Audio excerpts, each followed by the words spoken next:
तुम्ही हे सांगितलं. बघा, मी देवदर्शनासाठी बाहेर गेले होते आणि मला थोडा येण्यासाठी उशीर झाला आणि बाहेर असल्यामुळे मी नॉट रिचेबल होते.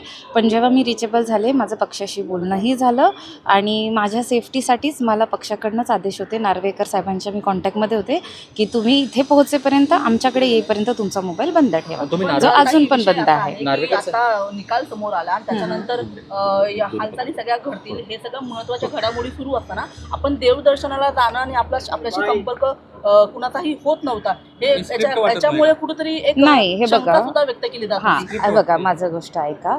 जे इलेक्शन्स लढतात त्यांना सर्वांना माहिती असतं की इलेक्शन लढताना आपल्याला किती अडचणी येतात. माझ्याही आयुष्यात त्या अडचणी आल्या. मी 9 वर्ष मेहनत केली होती.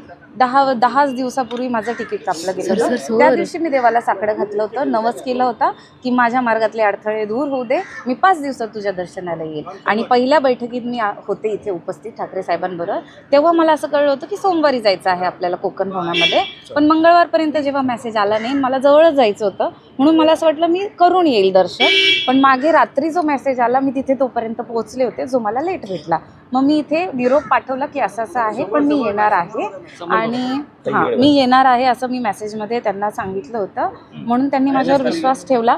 जसं मी संपर्कात आले, मला आदेश मिळाले की तुम्ही पहिले मोबाईल बंद करा, इथे वातावरण वेगळं झालं आहे, पहिले आमच्या संपर्कात या, आम्ही सांगू तेव्हा तुम्ही मोबाईल ओपन करा. म्हणून आम्ही रात्री पोहोचल्या नार्वेकर सरांच्या घरी पोहोचलो. रात्रभर आम्ही तिथेच होतो, सकाळी आम्ही त्यांच्यासोबतच आलो. डॉक्टर सरिता म्हस्के ज्यावेळेस बोलतात त्यावेळेस असं वाटतं की त्या कुठेतरी स्क्रिप्ट सांगतात, कारण असं काहीच नाही. सरिता म्हस्के यांचा मोबाईल जरी स्विच ऑफ असला तरी त्यांचे पती असतील, त्यांचा देखील स्विच ऑफ नव्हता.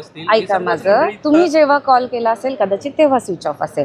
आमचे जे आहे उपशाखा विभाग प्रमुख उतेकर साहेब आहेत, त्यांच्याशी बोलणं झालं होतं, सांगळे साहेबांशी पण बोलणं झालं होतं, डॉक्टर साहेबांचं, माझं नाही. त्याच्यानंतर आम्ही दोघे पूजेला बसलो होतो. तेवढ्याच काळापुरतं आम्ही नॉट रिचेबल होतो. पण तोपर्यंत बऱ्यापैकी बातमी सगळीकडे पसरली होती आणि आमच्यासाठी चर्चा होती की तुम्ही एकनाथ शिंदे यांच्या शिवसेनेतून आल्या होत्या, त्यामध्ये देखील चर्चा होती. त्यामध्ये बोलतायत ना, एकनाथ शिंदे यांच्या शिवसेनेतून तुम्ही अगदी इलेक्शनच्या काही दिवसांआधी ते पक्षप्रवेश केला, आल्याला तुम्हाला तिकीट दिली आणि त्यामुळे तुम्ही पुन्हा एकदा त्यांच्या संपर्कात गेल्याची चर्चा होती. हे खरं आहे का? बघा, ही चर्चा आहे. बघा, विरोधक तर असंच बोलणार ना मॅडम. विरोधकाला तेच आहे ना की आम्ही जिंकलो आहोत, विरोधकाला कुठेतरी त्रास होणारच ना. आणि बघा, जर आम्ही संपर्कात असून पण जे खालचेच लोक हे पसरवतात ना मॅडम, हा तर कॉमन. तुम्ही ठाकरेंसोबतच राहणार का? ठाकरेंसोबतच राहणार का? नोंदणी करायला कधी जाणार आहे आणि त्यांच्या बरोबरच राहणार. नोंदणी